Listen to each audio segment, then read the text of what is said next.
Hello दोस्तों, आप लोग कैसे हैं। मैं उम्मीद करता हूं कि आप लोग अच्छे होंगे। तो वीडियो को अंत तक बने रहिए और बहुत मज़ा आएगा। वीडियो को आप देखिए और लाइक करिए, सब्सक्राइब करिए और बेल आइकन को दबाइए और अधिक से अधिक इस वीडियो को विस्तार दीजिए। तो अब आते हैं फॉरवर्ड ब्लॉक। फॉरवर्ड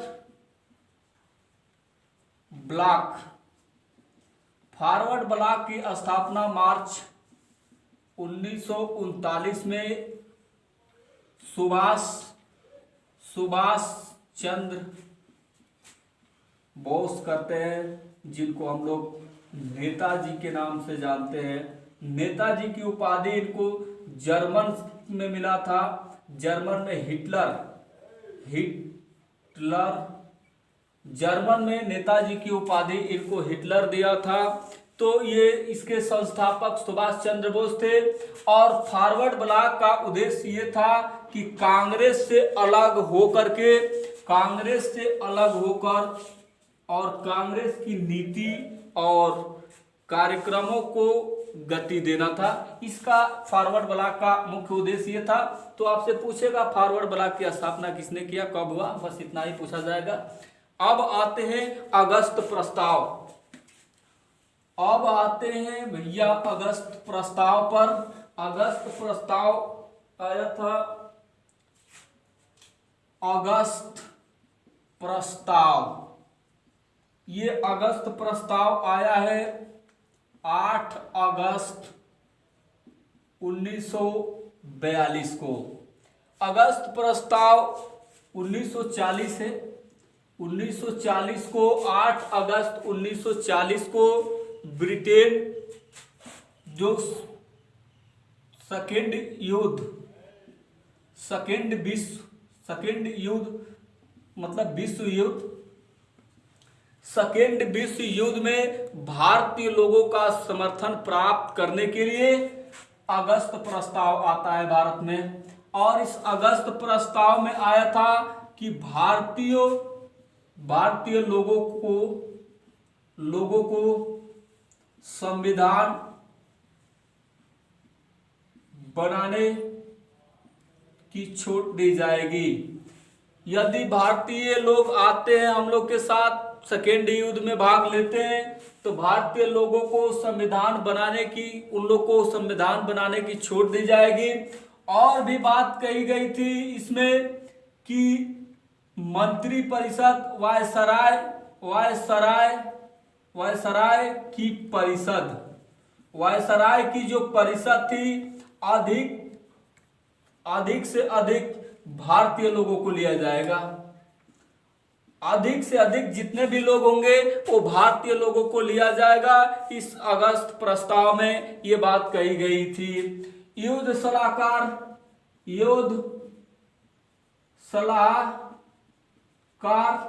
नियुक्त किया जाएगा। भारतीय को युद्ध सलाहकार भी नियुक्त किया जाएगा। अधिक से अधिक वायसराय की परिषद में भारतीय लोगों को शामिल किया जाए और संविधान सभा का गठन भी किया जाएगा। संविधान सभा का गठन भारतीय द्वारा किया जाएगा यदि आप लोग हम लोग का साथ देते हैं। लेकिन परिणाम ये निकला कि कांग्रेस और मुस्लिम दोनों ने इस प्रस्ताव को ठुकरा दिया। कांग्रेस भी ठुकरा देती है और मुस्लिम लीग भी ठुकरा देती है। ये दोनों लोग मिलकर के और ठुकरा देते हैं। और कहा गया कि दरवाजे में जंग लगी कील के समान है। ये अगस्त प्रस्ताव दरवाजे में जंग लगी कील के समान है। ये नियम जो अगस्त प्रस्ताव था वो दरवाजे में जंग लगी कील के समान है। ये बात और ये संदर्भ JL जवाहरलाल नेहरू ने अगस्त प्रस्ताव को कहा। तो ये था अगस्त प्रस्ताव। अब आते व्यक्तिगत सत्याग्रह। अब आते हैं व्यक्तिगत व्यक्तिगत सत्याग्रह। भारत में पहली बार व्यक्तिगत सत्याग्रह 17 अक्टूबर 1940 को लागू किया गया था। प्रथम सत्याग्रह व्यक्तिगत सत्याग्रह का प्रयोग विनोबा भावे करते हैं, विनोबा भावे करते हैं। और ये पवनार आश्रम महाराष्ट्र से करते हैं। पवनार आश्रम महाराष्ट्र से इसकी शुरुआत होती है। और दूसरे जो सत्याग्रही थे, दूसरा जे.एल. नेहरू। द्वितीय व्यक्तिगत सत्याग्रह की शुरुआत जवाहरलाल नेहरू करते हैं। तो विनोबा भावे पवनार आश्रम महाराष्ट्र से सत्याग्रह की शुरुआत करते हैं, इसकी बिगुल फूंकते हैं। और इसी सत्याग्रह में कहा गया था कि दिल्ली चलो, दिल्ली चलो का नारा दिया गया था कि दिल्ली चलो। तो दिल्ली चलो का नारा इसी में दिया गया है। और उद्देश्य ये था कि ये व्यक्तिगत सत्याग्रह शुरू करने का मतलब क्या था, कारण क्या था, वजह क्या था। तो सेकेंड वर्ल्ड वॉर में, सेकेंड विश्व युद्ध में बिना भारतीय लोगों से पूछे ही युद्धरत घोषित कर दिया गया था। उसी के विरोध में अगस्त पर ये व्यक्तिगत सत्याग्रह शुरू होता है और जगह जगह इसका विरोध होता है। इसके विरोध में जगह जगह विरोध होता है। उसमें एक विरोध व्यक्तिगत सत्याग्रह विरोध था और इसकी शुरुआत विनोबा। अब आते हैं पाकिस्तान की मांग। पाकिस्तान की मांग सबसे पहले चौधरी रहमत अली 1933 में Cambridge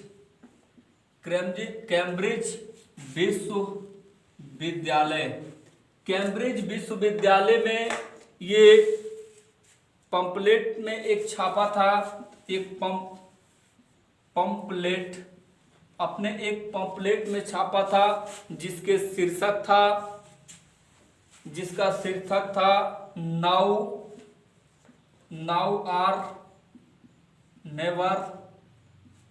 are never Paris forever. इसी पंपलेट में कैम्ब्रिज विश्वविद्यालय में का एक छात्र चौधरी रहमत अली ने पाकिस्तान शब्द को गढ़ के रख दिया था। तो प से होता है पंजाब, प से पंजाब, अ से अफगान प्रांत, क से कश्मीर, क से कश्मीर और स से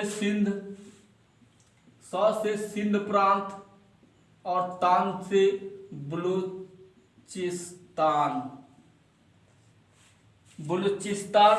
तो ये था चौधरी रहमत अली के द्वारा पाकिस्तान शब्द को गढ़ा था। और इसी के आधार पर 1940 में इसकी मांग बहुत तेज हो गई। वजह था कि 1937 का चुनाव होता है, उसमें कांग्रेस सबसे बड़ी पार्टी के रूप में उभर करके आती है। मुस्लिम लीग को उतना सफलता नहीं मिलती है। जब मुस्लिम लीग को नहीं मिलती है तो अब पाकिस्तान की मांग को तेज करते हैं। पाकिस्तान मोहम्मद इकबाल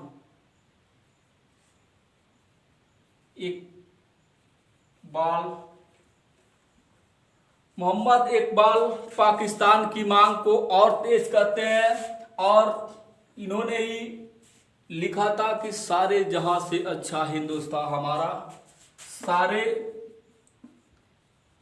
जहां से अच्छा हिंदुस्तान हमारा,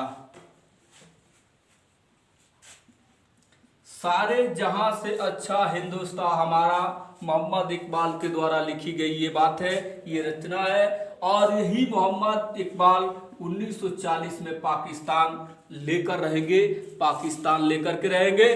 और जोरों शोर पर इसका प्रचार प्रसार होता है। और धीरे धीरे आप लोग जानते ही है कि 1944 में गांधी ने कहा था कि पाकिस्तान को हम नहीं देंगे। और तो पाकिस्तान की मांग का जो ड्राफ्ट तैयार किया था, ड्राफ्ट जो तैयार किया था वो हयात खां, पाकिस्तान का जो ड्राफ्ट तैयार किया था हयात था। अब प्रस्ताव प्रस्तुत किया था, जो प्रस्ताव प्रस्तुत किया था वो फजलुल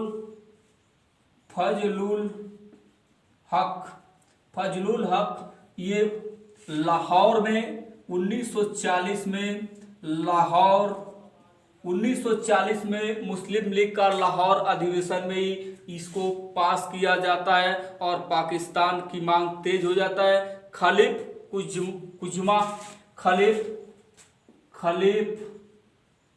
कुज्मा पाकिस्तान का समर्थन करते हैं। तो ये समर्थन करते हैं 1940 के लाहौर अधिवेशन में। और इस तरह से पाकिस्तान की मांग तेज हो गई। तो पाक की मांग से संबंधित अन्य कुछ रिपोर्टें हैं, आते हैं उन रिपोर्ट को देखते हैं। तो पाकिस्तान की मांग के लिए पीरपुर रिपोर्ट पेश की जाती है। पीरपुर रिपोर्ट के बाद ये शरीफ रिपोर्ट कांग्रेस की जांच पड़ताल करने के लिए, क्योंकि मुस्लिम बाहुल्य क्षेत्र में भी कांग्रेस की जीत मिलती है, इसी की जांच के लिए अलीगढ़ योजना 1939 में ये सारे लोग जांच कमेटी बैठाते हैं। तो ये पीरपुर कमेटी है। अब आते हैं क्रिप्स मिशन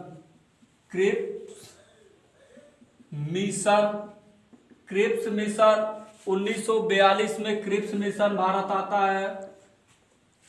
ब्रिटेन के प्रधानमंत्री अपने 3 मंत्री को भारत भेजता है कि भारतीय लोगों से समझौता करने के लिए, विचार करने के लिए, विमर्श करने के लिए कि भारत का संविधान कैसे बनाया जाएगा। उसी विस्तार के लिए ये क्रिप्स मिशन भारत आता है, लेकिन ये भी फेलियर साबित हो जाता है। अब क्रिप्स मिशन के बाद अब आते हैं वर्धा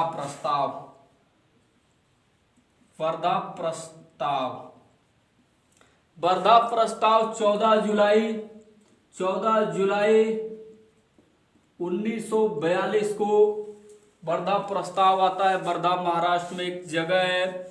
इसमें कांग्रेस कार्य समिति द्वारा अंग्रेजों को भारत छोड़ने का आदेश दिया गया था। वर्धा प्रस्ताव में कांग्रेस द्वारा भारत से अंग्रेजों को बाहर करने का प्रस्ताव किया गया।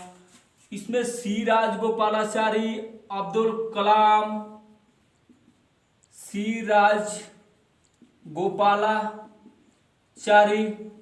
ये कई ठे नेताओं लोग मिल करके, और भारत में महात्मा गांधी जी से कहा गया था कि यदि अंग्रेज अभी छोड़ के भारत चले जाएंगे तो इस देश में अराजकता बढ़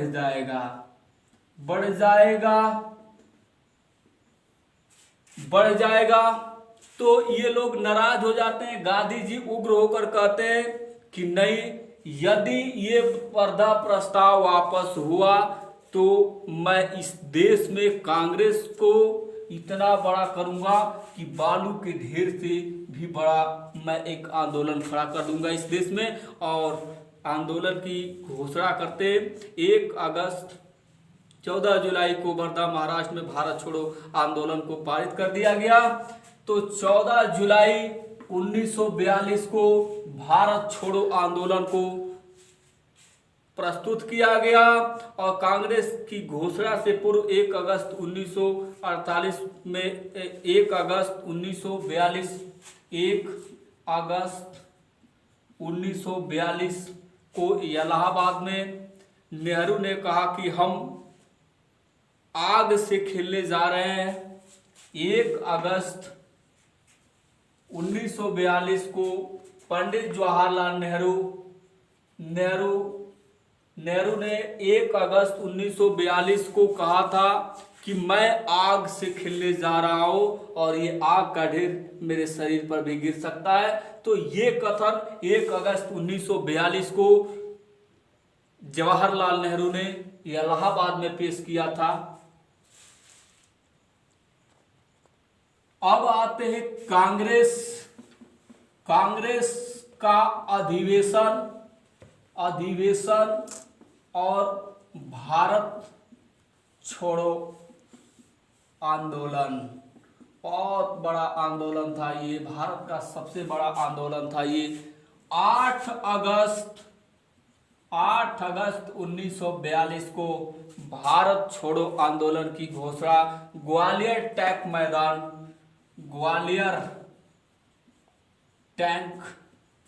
मैदान महाराष्ट्र से। ग्वालियर टैंक मैदान मुंबई में है, महाराष्ट्र में है। मुंबई में ये मैदान है। मुंबई आपसे महाराष्ट्र भी पूछ सकता है, मुंबई भी पूछ सकता है, इस टैंक का नाम भी पूछ सकता है, मैदान था, फील्ड था। तो 8 अगस्त 1942 को ग्वालियर टैंक मैदान से, और इस समय कांग्रेस का जो अध्यक्ष था अब्दुल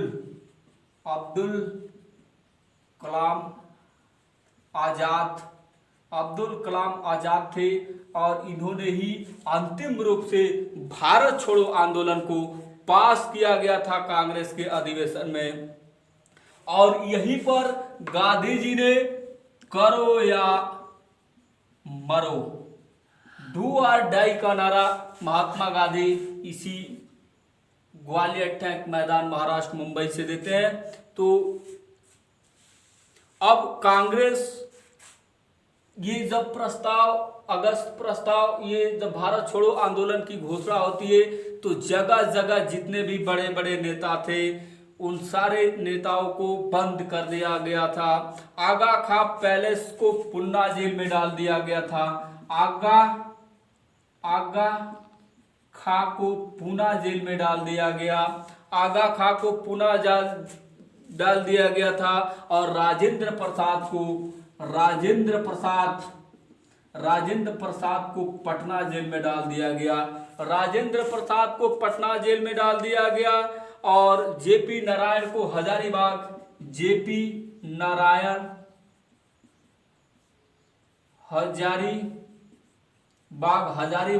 की पहाड़ी है झारखंड में, तो उनको झारखंड सेंट्रल जेल में डाल दिया गया था। अहमदनगर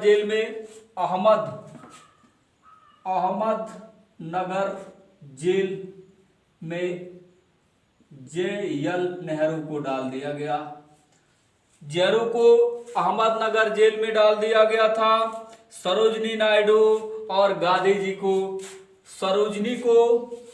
सरोजनी गांधी और आगा खां, इन तीनों को पूना जेल में डाल दिया गया था। पूना महाराष्ट्र में पूना जेल है।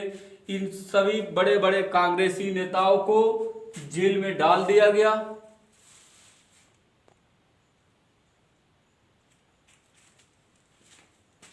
अब आते हैं तो जब बड़े बड़े नेताओं को बंद कर दिया गया था तो जनता धीरे धीरे अब रोड पर उतरने लगती है। जब जनता रोड पर उतरने लगती है तो जनता रोड पर आती है तो कांग्रेस के जो कुछ लोग थे जिनको बंद नहीं किया गया था, जैसे राम मनोहर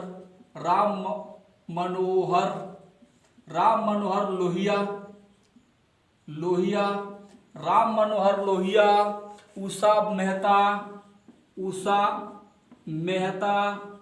उषा मेहता, राम मनोहर लोहिया, बी.एम. खाकर, ये सारे लोग इस बात को प्रचार करने के लिए रेडियो का इस्तेमाल करते हैं जगह जगह जब रेडियो से प्रचार होता है तो जगह जगह भारत के लोग रोड पर उतर आते हैं। जब रोड पर उतर आते हैं तो ये आंदोलन एक भयानक रूप ले लेता है। इसी को बोलते हैं इतिहास में भारत छोड़ो आंदोलन। अब गांधी जी उपासना करते हैं। गांधी जी के साथ महादेव देसाई भी थे। महादेव देसाई इनका सचिव था, गांधी का सचिव था, ये गांधी का ये सचिव था। पत्नी भी थी कस्तूरबा गांधी। इन दोनों की तबीयत बहुत खराब हो जाती है। इन दोनों की उसी जेल में, पूना पैलेस जेल में इन लोग की मृत्यु हो जाती है। जब मृत्यु हो जाती है तो 10 फरवरी 1943 को 10 फरवरी 1943 को महात्मा गांधी ने उपवास रखते हैं। ये उपवास 21 दिन के लिए रखा गया था। 21 दिन अब उपवास रखा गया। गांधी की तबीयत खराब होने लगी, स्वास्थ्य गिरने लगा, लेकिन फिर भी सरकार नहीं मानती है, इनको रिहा नहीं करती है। और अंत तक परेशान होकर के 6 मई 1944 को भारत को गांधी जी को रिहा किया जाता है। तो गांधी को रिहा भारत छोड़ो आंदोलन के दौरान 1944 में भारत को गांधी जी को रिहा किया गया है। तो 1942 के दौरान स्थापित समाचार पत्र जो है वो चित्तू पांडे ने कुछ समानांतर सरकार बनाते हैं। चित्तू पांडे ये बलिया में अपना सरकार बनाते हैं। 1942 में तगलुक मैदानपुर जिला बंगाल, इसमें भी जातीय सरकार कहा गया। इस आंदोलन के समय मातगिनी हजार नामक महिला की गोली से मृत्यु हो गई थी। और 17 भारत का सबसे पहला जिला है, 17 महाराष्ट्र में है। और यहीं पर एक पहला सरकार बनता है। 1945 तक ये सरकार बनी रहती है और दूसरे पर बलिया में भारत का सरकार बनती है। तो ये था भारत छोड़ो आंदोलन। भारत छोड़ो आंदोलन से ये सारे हैं, उसमें महात्मा गांधी डू और डाई का नारा दिए है। तो बाय बाय टाटा। और ये था भारत छोड़ो आंदोलन। अब आते हैं नेताजी सुभाष चंद्र के बारे में थोड़ा सा जानकारी लेते हैं। तो नेताजी सुभाष चंद्र बोस ये भारत से अब बाहर निकलने का प्रस्ताव करते हैं। भारत से जब बाहर निकलते हैं तो अपने पासपोर्ट पर लिखवाया था जियाउद्दीन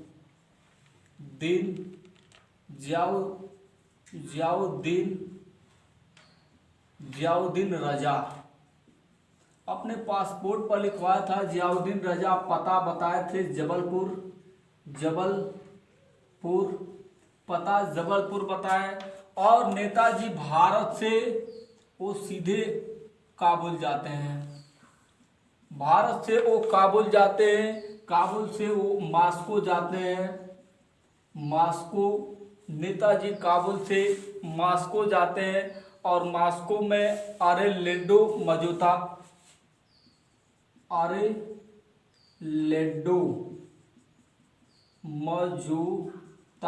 अपना नाम बताते हैं कि आरेलेडो मजूता। और उसके बाद ये जर्मन जाते हैं। जर्मनी जाते हैं। जर्मन से सीधे जापान जाते हैं नेताजी। तो नेताजी अपने जीवन काल में काबुल से मास्को से जर्मन से जापान जाते हैं। और जब जर्मन में गए थे तो उनकी मुलाकात 1941 में हिटलर से होती है।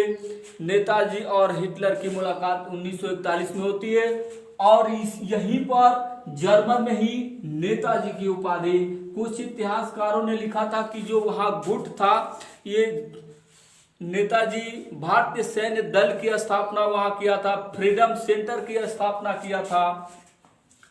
Freedom freedom centre, freedom centre या सैन्य दल, ये दो गुट या दो संस्था की स्थापना नेताजी सुभाष चंद्र बोस ये जर्मन में किए थे। कहा जाता है कि यही गुट ने उनको मिल करके और नेताजी की उपाधि दिया था, लेकिन अधिकतर जो किताबें में मिलता है वो नेताजी की उपाधि हिटलर ने दिया था। तो नेताजी की उपाधि हिटलर जो जर्मन का उस समय ये भी विश्व युद्ध लड़ रहा था, तो नेताजी की उपाधि हिटलर ने दिया था। तो नेताजी अब जर्मन में ही M.R. व्यास आजाद रेडियो की स्थापना करते हैं। अब रेडियो से जुड़ते हैं, आजाद रेडियो की स्थापना करते हैं। आजाद मुस्लिम रेडियो की स्थापना करते हैं, आजाद मुस्लिम रेडियो की स्थापना करते हैं। कांग्रेस रेडियो की स्थापना करते हैं, कांग्रेस रेडियो की स्थापना करते हैं। जर्मन में नेताजी आजाद मुस्लिम रेडियो, कांग्रेस रेडियो की स्थापना करते हैं। तो ये था जर्मन में नेताजी की। अब आते हैं आजाद हिंद फौज। आजाद हिंद फौज की स्थापना ज्ञानी प्रीतम सिंह के सुझाव पर सोहन सिंह करते हैं टोक्यो में। जापान की राजधानी टोक्यो में इसका गठन किया गया था। और सोहन सिंह के बाद अगला जो इसके बागडोर मिला था वो रास बिहारी बोस को ये बागडोर मिलती है। इसके बाद 2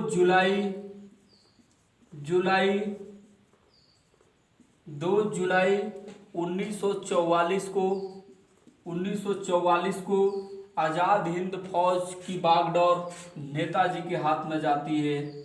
नेताजी के हाथ में आजाद हिंद फौज जाती है और यहीं पर नेताजी बोलते हैं दिल्ली चलो का नारा नेताजी सुभाष चंद्र बोस ने जापान से सिंगापुर में दिल्ली चलो का नारा दिया था। सिंगापुर में नेताजी सुभाष चंद्र बोस ने दिल्ली चलो का नारा दिया था। कुछ इतिहासकारों ने लिखा है कि 5 जुलाई 1944 को ये नारा दिया गया था, दिल्ली चलो का नारा। नेताजी झांसी के नाम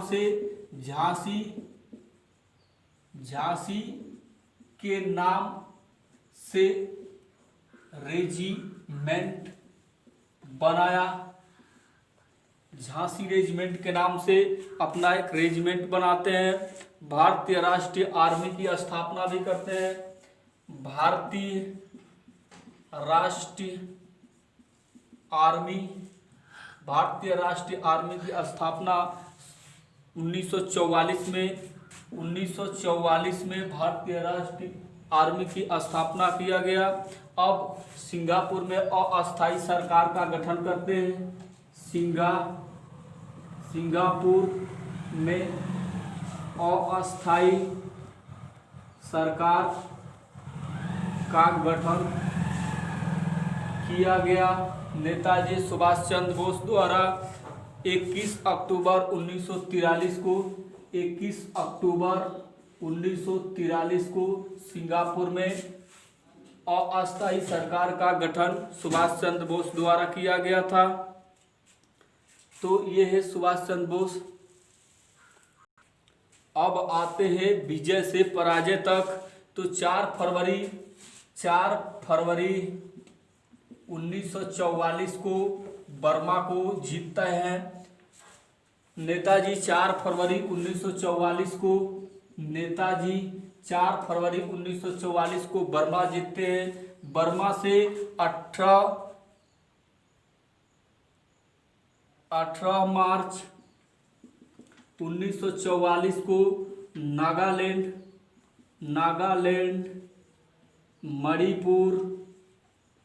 मणिपुर को अपना केंद्र बनाया था और यहाँ लगभग 2.5 माह तक सरकार चलती है सुभाष चंद्र बोस की। 2.5 माह सरकार चलने के बाद नागालैंड की राजधानी कोहिमा में अपनी राजधानी को बनाए थे और 4 अगस्त 1944 को रंगूर से रेडियो में भाषण देते हुए राष्ट्रपिता के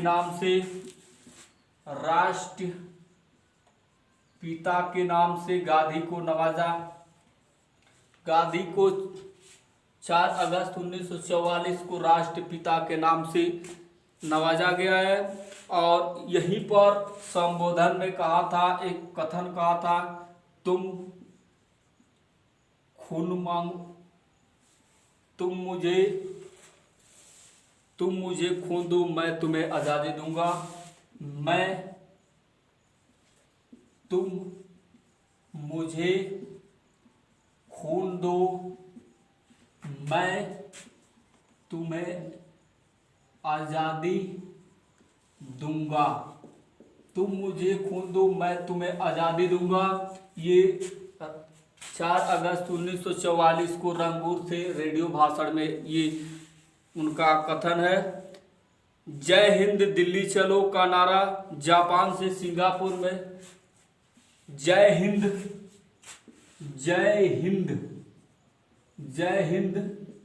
दिल्ली चलो, ये जापान से ये दोनों नारा दिए थे और तुम मुझे खून दो, मैं तुम्हें आज़ादी दूंगा, ये रंगूर बर्मा की राजधानी रंगूर से देते हैं।